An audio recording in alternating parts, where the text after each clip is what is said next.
আমরা তাদের জন্য আমাদের হৃদয়কে উন্মুক্ত রাখবো, প্রসারিত রাখবো, তাদেরকে দিনের পথে আহ্বান করবো।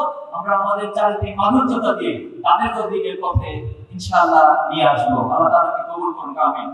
সম্মানিত ভাইয়েরা, আমরা সরকারের প্রতি উদাত্ত আহ্বান জানাবো যে জুলাই এবং আগস্টের বিপ্লবের মধ্য দিয়ে আপনাদেরকে সরকারে বসানো হয়েছে। আমরা এই কথাগুলো অনেকবার বলেছি। আপনারা স্বাভাবিক কোন নির্বাচন, স্বাভাবিক কোন প্রক্রিয়ায় ক্ষমতায় বসেন নাই। আপনারা আমাদের দেশের শত শত হাজার হাজার শিক্ষার্থীদের, আমাদের দেশের ছাত্রদের, যুবকদের, রিকশাওয়ালা, শ্রমিক, এই রক্তগুলো, এই জীবনগুলোর উপরে আপনারা ক্ষমতায় বসেছেন। তাহলে আপনারা সেই ক্ষমতায় বসে যদি আবার সে ফ্যাসিবাদ কায়েমের চিন্তা করেন, অথবা ফ্যাসিবাদী কায়েমের স্বার্থকে যে এস্টাবলিশমেন্ট রয়েছে তাদেরকে যদি সুযোগ দেন, তাহলে এটা শহীদদের সাথে প্রতারণা ছাড়া আর কিছু নয়। আমরা তাদের প্রতি উদাত্ত আহ্বান জানাবো, এই রক্তের সাথে বেমানি করবেন না। এটা শুধু পরকালে শাস্তি পাবেন না, এই দুনিয়ার জন্য তাদেরকে শাস্তি পাইতে হবে। আজকে কতটা দুঃখের সাথে, কষ্টের সাথে আমাদেরকে দেখতে হচ্ছে, বলতে হচ্ছে, আমরা সময়ের মধ্যে অতিবাহিত করতে হচ্ছে। আমাদের জুলাই আন্দোলনের অন্যতম সহযোদ্ধা শহীদ ওসমান বিন হাদিকে নির্মমভাবে হত্যা করা হয়েছে। এটা কিভাবে সম্ভব? এবং হত্যা করার পর আমরা জেনেছি ওনাকে গুলি করা হয়েছে দুইটায়, অথচ বাংলাদেশের যে সীমান্তগুলো রয়েছে সেখানে নিউজ দিয়েছে সন্ধ্যা 7টার পর যে আপনারা পাড়ি বসান, চেকপোস্ট বসান। এই কেমন আচরণ করেছেন আপনি? তারা কিভাবে করে বাংলাদেশের বর্ডার পার হয়?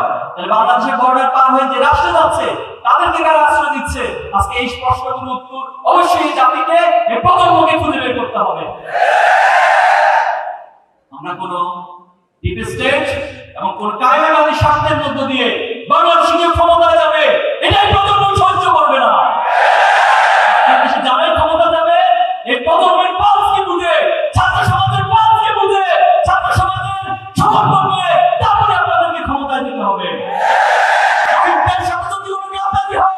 আমরা বলছি আমরা একজন অফিসার হয়ে যাব, আমরা একজন হাজির হয়ে যাব, কিন্তু এরপর শহীদদের সম্পর্কে আমরা তুলি সাথে দিব না।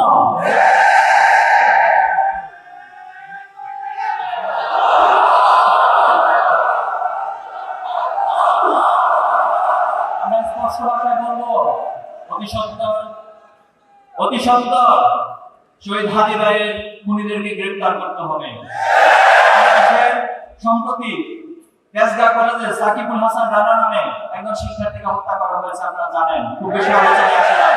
কাদের হাতে হত্যা করা হয়েছে সেটা আমি জানি, জানি কিন্তু মিডিয়াগুলো, প্রশাসন এই সাকিবুল হাসান রানার হত্যাকাণ্ডকে গোপন করেছে। এই রাষ্ট্রের জন্য আমরা জীবন দেই নাই, এই রাষ্ট্রের জন্য আমার শহীদ ভাইয়েরা জীবন দেয় নাই। সাবধান হয়ে যান, আপনাদের উদ্দেশ্যে বলবো, সাবধান হয়ে যান, ভালো হয়ে যান। এই রাষ্ট্রের যে আকাঙ্ক্ষা, সে আকাঙ্ক্ষিত রাষ্ট্রকে বাস্তবায়ন করুন, তাহলে আমরা আপনাদের সহযোগিতা করবো। আর তার বিপরীত হলে অবশ্যই আমরা এই প্রজন্ম হাসিনাকে যেভাবে করে পতন করেছি তার চেয়ে ভয়াবহ লেভেলে আপনাদের পতন হবে, মনে রাখবেন। আমরা উপস্থিতি আমাদেরকে শাহাদাত নিয়ে, আমাদেরকে মৃত্যু নিয়ে, আমাদেরকে গুলি করে দিয়ে কেউ ভয় দেখাবেন না।